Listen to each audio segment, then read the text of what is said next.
Les expositions, c'est pas l'exposition d'un architecte ou c'est l'exposition de maître d'ouvrage public ou privé. C'est l'exposition de l'architecture en France. C'est-à-dire que tous les projets qui sont montrés là, enfin en France et en Europe, je dirais, mais tous les projets qui sont montrés là, c'est des projets qui, s'ils sont construits là-bas, ils pourraient être aussi construits ici. C'est-à-dire que ce qui se fait aujourd'hui en Finlande ou ce qui se fait dans les Bouches-du-Rhône ou ce qui se fait dans les montagnes de Savoie, finalement, c'est pas très différent de ce qu'on peut construire dans les Vosges, à Strasbourg, etc. Donc, ce qu'on vient montrer ici, c'est de la diversité d'une pratique, la richesse imaginative, résolutive par rapport à des capacités de faire d'architecte. Et toutes les expositions qui se succèdent ici montrent finalement cette même idée que autour de l'architecture, eh bien, quand on veut montrer l'architecture, on doit montrer sa diversité, on doit montrer ses pratiques, et on n'est pas là dans la géographie sur un tel ou un tel. Donc c'est comme ça qu'on a choisi, oui, on a retenu les expositions. C'est des expositions qui montrent une qualité. Alors évidemment, il y a des projets qui plairont pas, parce que c'est comme tout le monde, hein, on n'est pas tous habillés pareil, mais en tout cas, tous sont de qualité. Et tous ces projets-là, ils sont là pour montrer que c'est possible, que c'est pas des projets qui sont c'est du low cost, je dirais, pour la grande part, c'est-à-dire que c'est des projets courants avec soit de l'argent public ou de l'argent privé, mais rien d'exceptionnel au niveau des budgets.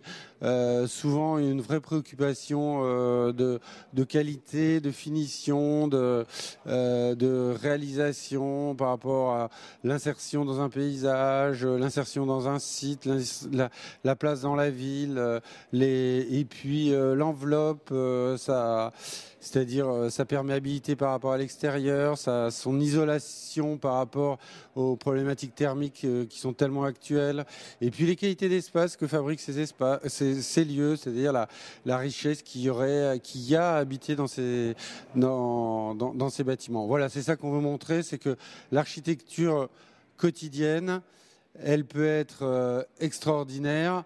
Donc c'est l'extraordinaire ordinaire. C'est ça qu'on vient montrer. Et aussi sur cette question de l'architecte, pour vous, en quoi il est un des acteurs de cette possible pragmatique de la vie transfrontalière?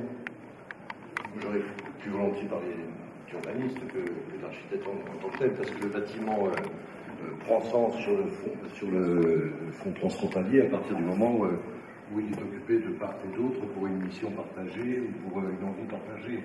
Et on voit bien d'ailleurs sur Strasbourg que sans que cela n'ait été prévu, lorsque les Allemands fréquentent à 30 ou 40% notre opéra, puisque c'est le nombre d'abonnés qu'il y a à Strasbourg, je veux dire que ce bâtiment participe à une urbanité transfrontalière. Et lorsque les Strasbourgeois vont en Allemagne utiliser fréquemment un certain nombre d'équipements de loisirs sportifs, on est dans cette urbanité. Et que revendique aujourd'hui la population?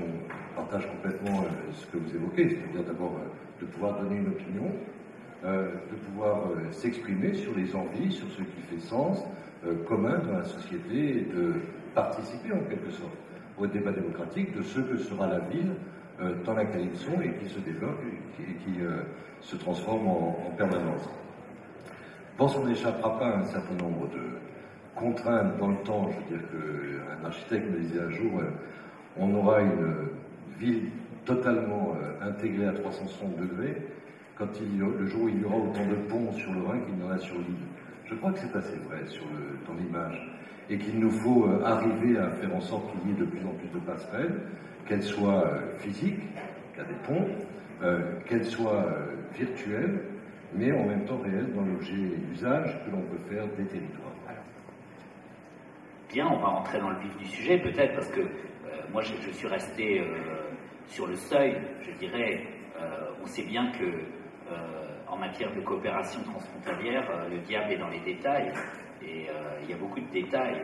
Donc je pense que Strasbourg et Bâle, qui ont une longue histoire, peuvent peut-être commencer à tirer des leçons exportables vers d'autres villes. Hein, et donc, personnellement, comme je travaille un peu sur le Grand Genève, puisque maintenant c'est comme ça qu'on l'appelle, ces leçons m'intéressent. Si on pouvait gagner du temps, parce qu'on en a beaucoup perdu. Hein, vous savez que le CEVA, donc, qui est ce RER transfrontalier dont le premier coup de pioche a enfin été donné, c'est un projet qui a exactement 100 ans. Est-ce que... Voilà. Est-ce qu'au-delà de la question des frontières, il n'y a pas aussi un territoire du Rhin supérieur depuis Karlsruhe jusqu'à Bâle et qui passerait par Strasbourg et qui pourrait être une des dynamiques économiques ou autres qui pourrait faire lien? De proposition, on reprendra la question à l'issue. Non, c'était pour souligner combien la question est intéressante. Monsieur Herman, avant de débuter.